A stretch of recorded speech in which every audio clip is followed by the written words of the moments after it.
नमस्कार दोस्तों, स्वागत है आप सभी का संस्कार की ऑनलाइन क्लास में। मैं पवन स्वामी आपका हार्दिक स्वागत करता हूं। देखिए, हम पहले भी दो टॉपिक हमारे कंप्लीट हो चुके हैं। पहला टॉपिक हमने कंप्लीट किया था वो था समायोजन का, और दूसरा टॉपिक हमारा कंप्लीट हो चुका है मोटिवेशन का। दोनों टॉपिक कंप्लीट हो चुके हैं और दोनों के टेस्ट भी हो चुके हैं। अच्छा आपका रेस्पॉन्स आ रहा है, अच्छे आप क्वेश्चन ठीक कर रहे हो, सही कर रहे हो।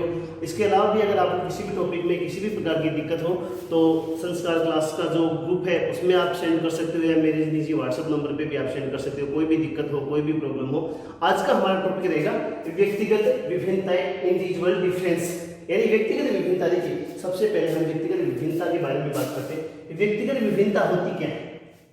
व्यक्तिगत और विभिन्नता यानी व्यक्ति की अपनी एक भिन्नता होती है जो दूसरे व्यक्ति से भिन्न होता है। क्या कहलाता है? व्यक्तिगत विभिन्नता कहलाता है। यानी एक व्यक्ति का दूसरे व्यक्ति से अलग होना, अंतर पाया जाना, तुलनात्मक रूप से व्यक्तिगत विभिन्नता कहलाता है। देखिए, मनोवैज्ञानिकों का मानना है कि संसार में पैदा होने वाला कोई भी बच्चा दूसरे बच्चे के समान नहीं होता है। उसमें किसी न किसी प्रकार का कोई न कोई अंतर अवश्य ही पाया जाता है। तो जो अंतर पाया जाता है, यानी दो बच्चों में, दो व्यक्तियों में जो भी अंतर पाया जाता है, चाहे वो अंतर शारीरिक रूप से हो, चाहे वो मानसिक रूप से हो, चाहे वो संवेगात्मक रूप से हो, चाहे वो चारित्रिक रूप से हो, चाहे वो अधिगम से संबंधित हो, चाहे वो रुचि के आधार पर हो, किसी भी प्रकार का अंतर होगा, वही अंतर व्यक्तिगत विभिन्नता कहलाता है। और आज हम व्यक्तिगत विभिन्नता के बारे में विस्तार से बात करेंगे। देखिए, व्यक्तिगत विभिन्नता का अर्थ आपको समझ में आ गया होगा कि एक बच्चा या एक व्यक्ति दूसरे व्यक्ति से भिन्न होता है, और यही भिन्नता कहलाती है व्यक्तिगत विभिन्नता, इंडिविजुअल डिफरेंस। आज हम बात करते हैं व्यक्तिगत विभिन्नता के बारे में। देखिए, सबसे पहले हम बात करते हैं कि व्यक्तिगत विभिन्नता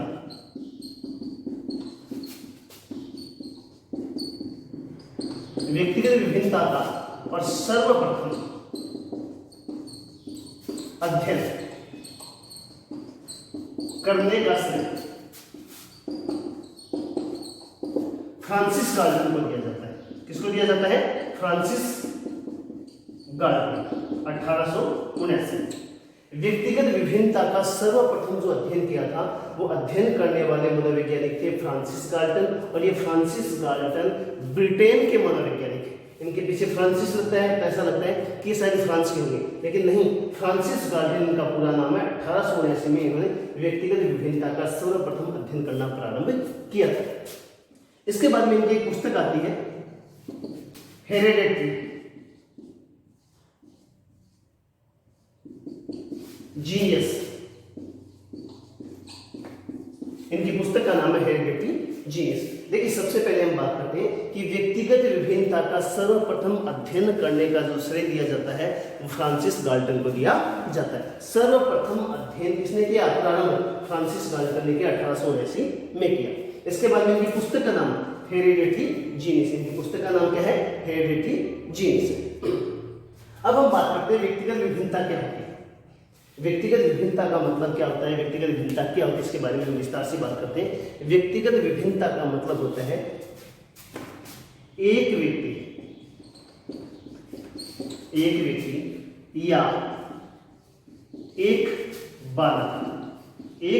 या एक बालक दूसरे बालक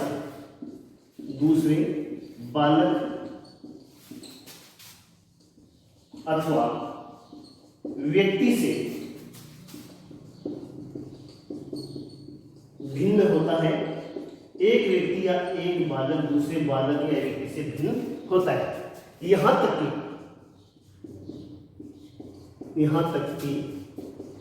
एक माह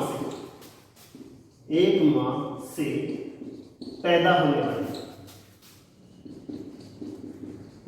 वाले बच्चे भी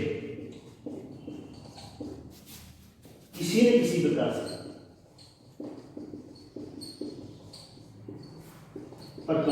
से भिन्न होते हैं।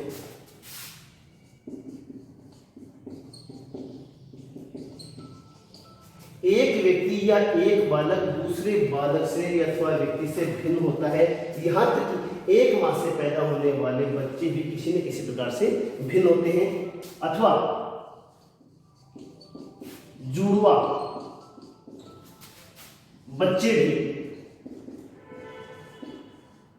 जुड़वा बच्चे भी एक दूसरे से भिन्न होते हैं। जुड़वा बच्चे भी एक दूसरे से भिन्न होते हैं। व्यक्तिगत विभिन्नता के बारे में हम बात करते हैं। व्यक्तिगत विभिन्नता का हम अर्थ समझते हैं कि एक व्यक्ति या एक बालक दूसरे बालक अथवा दूसरे व्यक्ति से भिन्न होता है। यहाँ तक कि एक माह से पैदा होने वाली संतानों में भी अंतर पाया जाता है। और ये भी कह सकते हैं कि जुड़वा जो बच्चे होते हैं उन जुड़वा बच्चों में भी किसी न किसी प्रकार का अंतर पाया जाता है, कोई न कोई अंतर पाया जाता है। यही क्या कहलाती है? व्यक्तिगत विभिन्नता कहलाती है। देखिए, हमने सबसे पहले बात की व्यक्तिगत विभिन्नता। व्यक्तिगत विभिन्नता का मतलब होता है दूसरा एक व्यक्ति दूसरे व्यक्ति से भिन्न होता है, एक बच्चा दूसरे बच्चे से भिन्न होता है। व्यक्तिगत विभिन्नता का सर्वप्रथम अध्ययन करने का श्रेय, ये आप ध्यान से देख लीजिए इसको, कि व्यक्तिगत विभिन्नता कई बार परीक्षा में पूछा जा चुका है कि व्यक्तिगत विभिन्नता का सर्वप्रथम अध्ययन करने का श्रेय किसको दिया जाता है? फ्रांसिस गार्टन को दिया जाता है। इनकी पुस्तक का नाम है हेरेडिटी जीनियस। अर्थ क्या होता है? एक व्यक्ति या एक बालक दूसरे बालक से या दूसरे व्यक्ति से भिन्न होता है। यहाँ तक कि एक माह से पैदा होने वाले बच्चों में भी अंतर पाया जाता है, इस अथवा ये कह सकते हैं कि जुड़वा बच्चों में भी अंतर पाया जाता है। एक बार आप इसका स्क्रीनशॉट लीजिए, इसके बाद में आगे बढ़ते हैं। हाँ, तो व्यक्तिगत विभिन्नता का अर्थ आपको समझ में आ गया होगा। व्यक्तिगत विभिन्नता क्या है कि एक बच्चा दूसरे बच्चे से पूरी तरह क्या होता है? भिन्न होता है। यहाँ तक कि हम बात कर चुके हैं कि एक माह से पैदा होने वाले संतानों में भी अंतर पाया जाता है, या कह सकते हैं कि जुड़वा जो बच्चे पैदा होते हैं उनमें भी किसी न किसी प्रकार का अंतर पाया जाता है। और यही अंतर क्या कहलाता है? व्यक्तिगत विभिन्नता कहलाता है। व्यक्तिगत विभिन्नता का सर्वप्रथम अध्ययन करने का जो श्रेय दिया जाता है वो फ्रांसिस गाल्टन 1879 को दिया जाता है, और उनकी पुस्तक का नाम है हेरेडिटी जीनियस। ये दोनों बातें आप अच्छी तरह से नोट कर लीजिए। सर्वप्रथम अध्ययन करने का श्रेय फ्रांसिस गाल्टन, जो ब्रिटेन के मनोवैज्ञानिक हैं, और पुस्तक का नाम है हेरेडिटी जीनियस। दोनों प्रश्न कई बार परीक्षा में पूछे जा चुके हैं। अब हम बात करते हैं कि बच्चों में अंतर पाया जाता है। हम बात कर चुके हैं कि बच्चों में क्या पाया जाता है? अंतर पाया जाता है। और ये अंतर जो होता है तो किस आधार पर होता है? कौन सा अंतर होता है? हम बात कर चुके हैं कि एक बच्चा दूसरे बच्चे से क्या होता है? भिन्न होता है। या फिर हम बात कर चुके हैं कि एक माह से पैदा होने वाले बच्चे भी अलग अलग होते हैं। जुड़वा बच्चों में भी अंतर पाया जाता है। ये अंतर कौन कौन सा होता है? वो अंतर हो सकता है शारीरिक भिन्नता हो सकती है। भिन्नता कौन सी हो सकती है? शारीरिक भिन्नता हो सकती है। और भिन्नता कौन सी हो सकती है? मानसिक भिन्नता हो सकती है। मानसिक भिन्नता होगी, वो कौन सी होगी? शारीरिक हो सकती है, मानसिक हो सकती है, संवेगात्मक हो सकती है। वो भिन्नता कैसी हो सकती है? संवेगात्मक भिन्नता हो सकती है। इसके बाद में हम कौन सी कर सकते हैं? वो विचारगत भिन्नता हो सकती है। हम बात कर चुके हैं कि व्यक्तिगत विभिन्नता का मतलब होता है कि एक बच्चा, संसार का प्रत्येक बच्चा दूसरे बच्चे से अलग होता है। दोनों में अंतर पाया जाता है तुलनात्मक दृष्टि से। एक माह से पैदा होने वाली संतानें भी अलग अलग होती हैं, जुड़वा पैदा होने वाले बच्चों में भी अंतर पाया जाता है। हम बात कर चुके हैं कि व्यक्तिगत विभिन्नता का सर्वप्रथम अध्ययन करने का जो दिया जाता है वो फ्रांसिस गाल्टन को दिया जाता है 1879 में। इनकी पुस्तक का नाम है हेरेडिटी जीनियस। इन दोनों को आप ध्यान से नोट कर लीजिए, परीक्षा में कई बार प्रश्न पूछा जा चुका है। अब हम बात करते हैं कि एक बच्चा दूसरे बच्चे से अलग होता है, भिन्न होता है। ये भिन्नता के आधार क्या है? ये भिन्नता किस प्रकार की होती है? तो सबसे पहले हम बात करते हैं कि भिन्नता कैसी हो सकती है? शारीरिक भिन्नता हो सकती है। कैसी हो सकती है? शारीरिक भिन्नता। एक बच्चा दूसरे बच्चे से अलग होता है तो ये भिन्नता कैसी हो सकती है? शारीरिक भिन्नता हो सकती है। दूसरी मानसिक भिन्नता हो सकती है। मानसिक रूप से एक बच्चा दूसरे बच्चे से क्या हो सकता है? भिन्न हो सकता है। ये क्या कहलाता है? मानसिक भिन्नता कहलाती है। तीसरी हम बात कर सकते हैं संवेगात्मक भिन्नता हो सकती है। संवेगात्मक भिन्नता, एक बच्चा दूसरे बच्चे से संवेगात्मक दृष्टि से अलग हो सकता है, भिन्न हो सकता है। ये क्या कहलाएगा? संवेगात्मक भिन्नता। आज इसके बाद बात कर सकते हैं विचारगत भिन्नता। विचारगत भिन्नता, विचारों में अंतर पाया जाता है, क्या कहलाता है? विचारगत भिन्नता कहलाता है। अधिगम संबंधी भिन्नता पाई जा सकती है। अधिगम संबंधी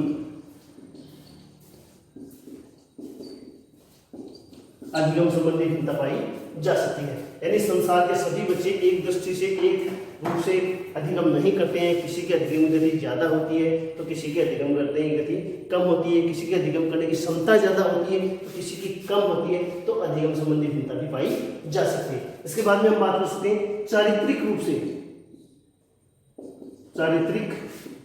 रूप से भिन्नता हो सकती है। संसार में पैदा होने वाले सभी बच्चे चारित्रिक रूप से एक जैसे नहीं होते, चरित्र के रूप में भी उनकी भिन्नता पाई जा सकती है। इसके अलावा गत्यात्मक भिन्नता पाई जा सकती है। गत्यात्मक भिन्नता, इसको क्रियाशीलता भी बोल सकते हैं। गत्यात्मक भिन्नता मतलब समझ में आ गया ना आपको? गति के रूप से कोई बच्चा जो है तेजी से कार्य करता है, कोई धीमी गति से कार्य करता है, तो गत्यात्मक भिन्नता उनके अंदर पाई जा सकती है। इसके अलावा और भी कई तत्व हो सकते हैं शारीरिक रूप से। शारीरिक रूप का मतलब रूप, रंग, आकार, आकृति। कोई बच्चा गोरा हो सकता है, काला हो सकता है, कोई लंबा हो सकता है, कोई छोटा हो सकता है, ये शारीरिक भिन्नता कहलाती है। मानसिक भिन्नता, मंद बुद्धि हो सकता है, प्रतिभाशाली बालक हो सकता है, ठीक है ना, तो ये मानसिक रूप से भिन्नता पाई जा सकती है। संवेगात्मक रूप से बच्चों में अंतर पाया जाता है। विचार के रूप में बच्चों में अंतर पाया जाता है। अधिगम संबंधी भिन्नता, अधिगम करने की जो क्षमता होती है, अधिगम करने की जो गति होती है, उसमें अंतर पाया जा सकता है। चारित्रिक रूप से उसके अंदर भिन्नता पाई जा सकती है। गत्यात्मक भिन्नता, गतिशीलता से संबंधित भिन्नता पाई जा सकती है। रुचि के आधार पर भिन्नता, सभी बच्चों की रुचि एक जैसी नहीं होती, रुचि के रूप में भी उनके अंदर भिन्नता पाई जा सकती है।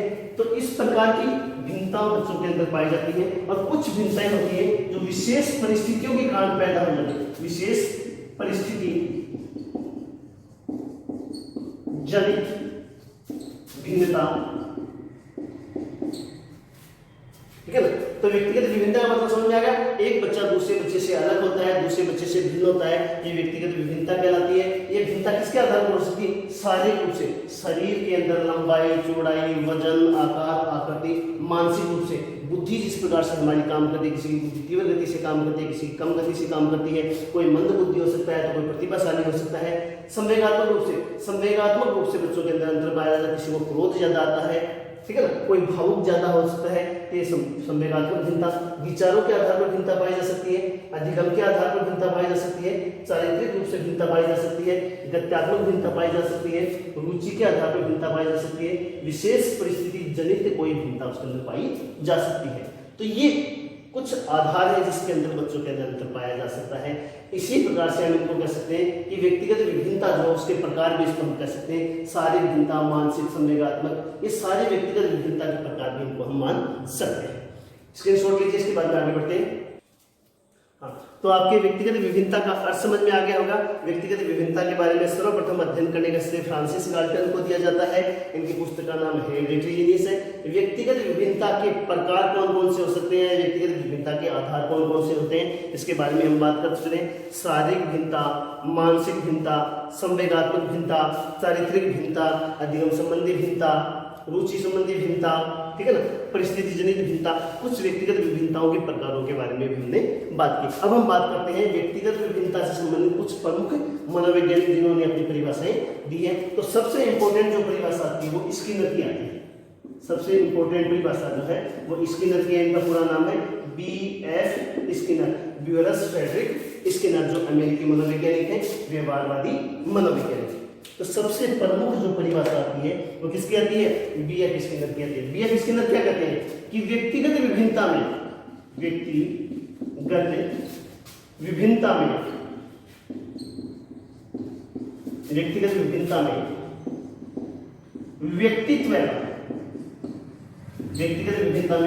का कोई भी पहलू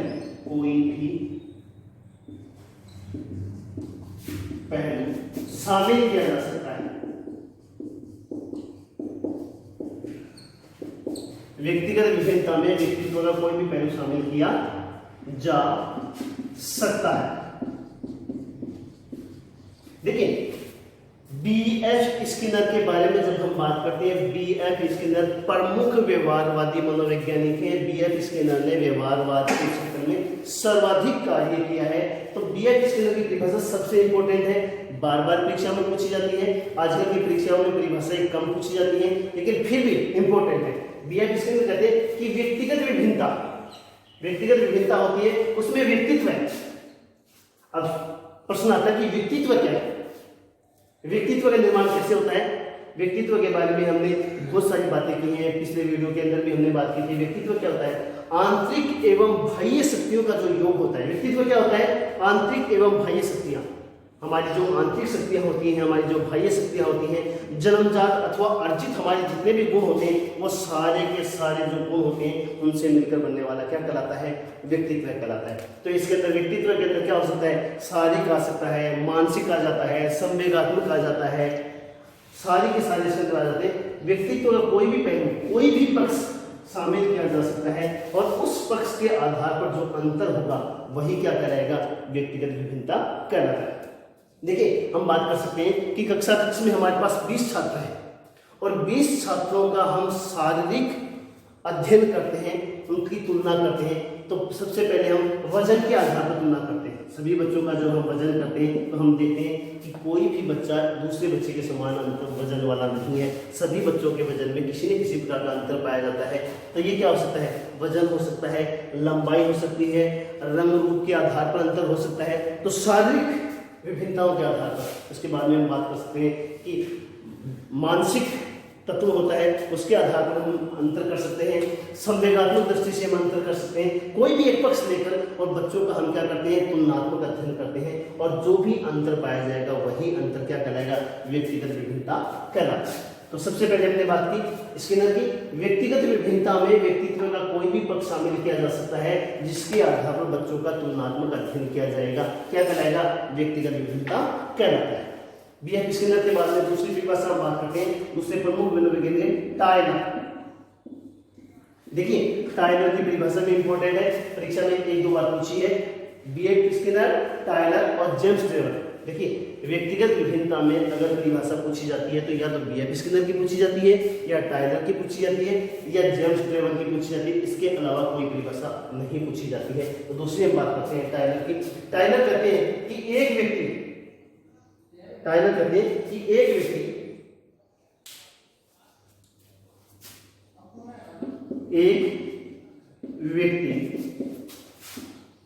दूसरे व्यक्ति से भिन्न होता है। टायलर क्या कहते हैं, एक व्यक्ति दूसरे व्यक्ति से भिन्न होता है। यह एक सार्वभौमिक, यह है एक सार्वभौमिक घटना है। यह है एक सार्वभौमिक घटना है। एक व्यक्ति दूसरे व्यक्ति से भिन्न होता है, यह एक सार्वभौमिक घटना है। सार्वभौमिक पूरे ब्रह्मांड में, पूरे संसार में, यानी एक व्यक्ति दूसरे व्यक्ति से क्या होगा, अलग होगा। ये क्या कहलाएगा, व्यक्तिगत विभिन्नता। सबसे पहले हमने इसके अंदर की बात की। व्यक्तिगत विभिन्नता में व्यक्तित्व का कोई भी पक्ष शामिल किया जा सकता है जिसके आधार पर हम बच्चों का तुलनात्मक अध्ययन करते हैं, तुलनात्मक मूल्यांकन करते हैं, क्या कहलाएगा, व्यक्तिगत विभिन्नता कहलाएगा। इसके बाद में टायलर, एक व्यक्ति दूसरे व्यक्ति से भिन्न होता है, यह एक सार्वभौमिक घटना है। यह भिन्नता किसी भी प्रकार की हो सकती है, शारीरिक हो सकती है, मानसिक हो सकती है, संवेगात्मक हो सकती है, अधिगम के आधार पर हो सकती है, रुचि के आधार पर हो सकती है, किसी भी प्रकार की भिन्नता हो सकती है, क्या कहलाएगा, व्यक्तिगत भिन्नता कहलाता है। इसके बाद में एक परिभाषा और बात करते हैं जेम्स ट्रेवर की। जेम्स ट्रेवर की हम बात करते हैं तो जेम्स ट्रेवर क्या कहते हैं, बीएफ स्किनर, टायलर और जेम्स ट्रेवर तीन ही मनोवैज्ञानिक है जिनकी परिभाषा बार बार परीक्षाओं में पूछी जाती है। इसके अलावा कोई परिभाषा नहीं पूछी जाती है। जेम्स ट्रेवर के बारे में हम बात करते हैं कि दो व्यक्तियों का, जेम्स ट्रेवर कहते हैं दो व्यक्तियों का परस्पर एक जैसा न होना, दो व्यक्तियों का परस्पर एक जैसा न होना ही व्यक्तिगत